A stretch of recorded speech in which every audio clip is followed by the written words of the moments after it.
शीला की बेटी आरुषि का रिश्ता तय हो गया था। लड़के वाले आरुषि को देखकर जा चुके थे। लड़के की बहन ने अभी तक आरुषि को नहीं देखा था क्योंकि वो अपने पति के साथ केरल में रहती थी और उसके पति को छुट्टियां नहीं मिली। इसी कारण सगाई का फंक्शन अब हो रहा था। सगाई से 2 दिन पहले वे दोनों आरुषि को मिलने आ रहे थे।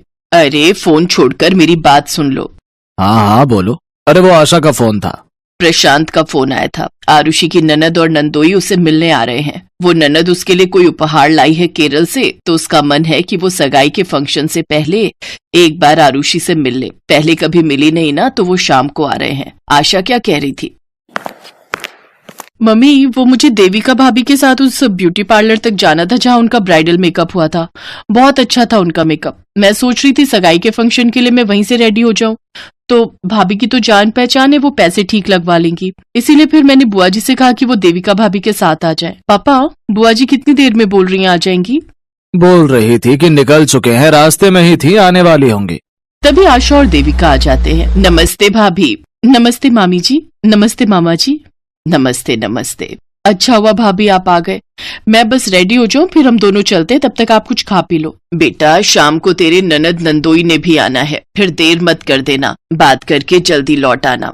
अच्छा, देविका की वही ननद नंदोई जो केरल रहते हैं? हाँ वही। बहू, तुम भी तो केरल की हो ना?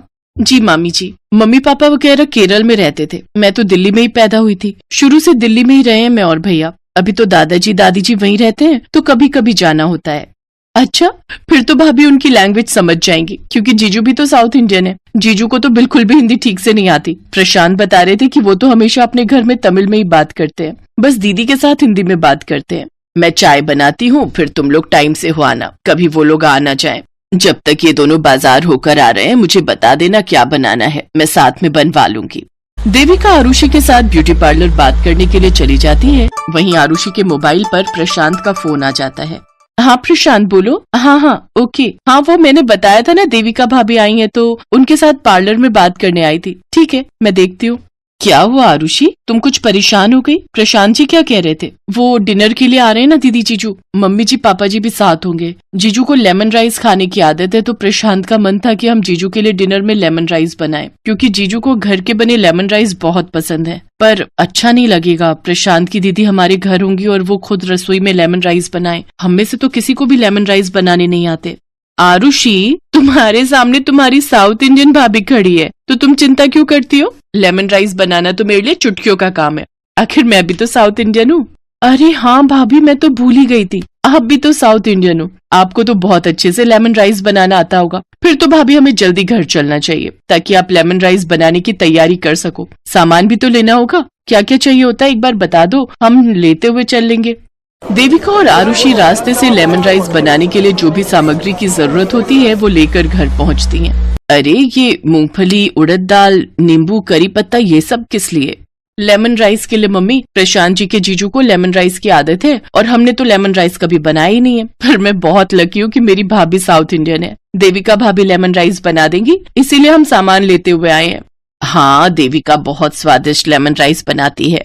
घर पर भी हमने खाए हैं, बहुत बढ़िया लगते हैं खाने में। चिंता मत करो, देविका सब संभाल लेगी। शाम के समय आरुषि के सास ससुर और ननद नंदोई डिनर पर आ जाते हैं। देविका ने बहुत ही बढ़िया लेमन राइस बनाए थे। प्रशांत के जीजू लेमन राइस की बहुत तारीफ करते हैं। आरुषि, तुम्हारी भाभी ने लेमन राइस बहुत स्वाद बनाए हैं। थैंक यू दीदी। देविका भाभी साउथ इंडियन फैमिली से ही आई है, तो उन्हें बहुत अच्छी तरह से ये सब आता है। मैं टेस्ट से ही पहचान गया था कि इन्होंने जो लेमन राइस बनाया है हमारे केरला में ऐसे ही बनता है, तभी स्वाद बिल्कुल वैसा ही है। थैंक यू जीजू। थैंक यू दीदी। जब भी दामाद जी दिल्ली आते हैं तो मंजू ही लेमन राइस बनाती है। हम लोग भी इसकी शादी के बाद ही लेमन राइस बनाने लगे हैं। हाँ, शादी के बाद जब साउथ इंडियन फैमिली में गई तो बहुत कुछ सीखा वहाँ से बनाना। फिर यहाँ मम्मी भी बनाने लगे, क्योंकि इनको तो साउथ इंडियन खाने की आदत थी। आरुषि के ससुराल वाले डिनर की बहुत तारीफ करते हैं। देविका की वजह से सब कुछ बहुत अच्छे से हो गया। उस दिन देविका के हाथों के बने लेमन राइस सभी ने खाए। सबको लेमन राइस इतने पसंद आए कि सब देविका की तारीफ करने लगे।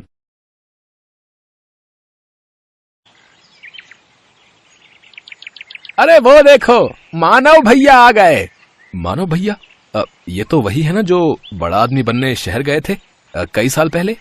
हाँ चलो चलकर देखते हैं कि ये वापस क्यों आए हैं। जब वो दोनों मानव के पास जाते हैं तो उसकी हालत बहुत ही खराब होती है। अरे मानव भाई, तुम तो शहर बड़े आदमी बनने गए थे ना, फिर आपका ये हाल? अभी ये सब वक्त नहीं है भाई कुछ भी बताने का। हम शहर से 300 किलोमीटर पैदल चलकर आए हैं और हम सब कई दिनों से भूखे हैं। अगर हो सके तो हमें राशन पानी कुछ दिन के लिए उधार दे दो भैया। तुम अपने घर जाओ और आराम करो मानव भाई। और रही खाने की बात, तो मैं गांव के मुखिया को बोल देता हूँ, वो कुछ दिनों का राशन पानी तुम्हारे घर भिजवा देंगे। आपका बहुत बहुत शुक्रिया किशोर भाई।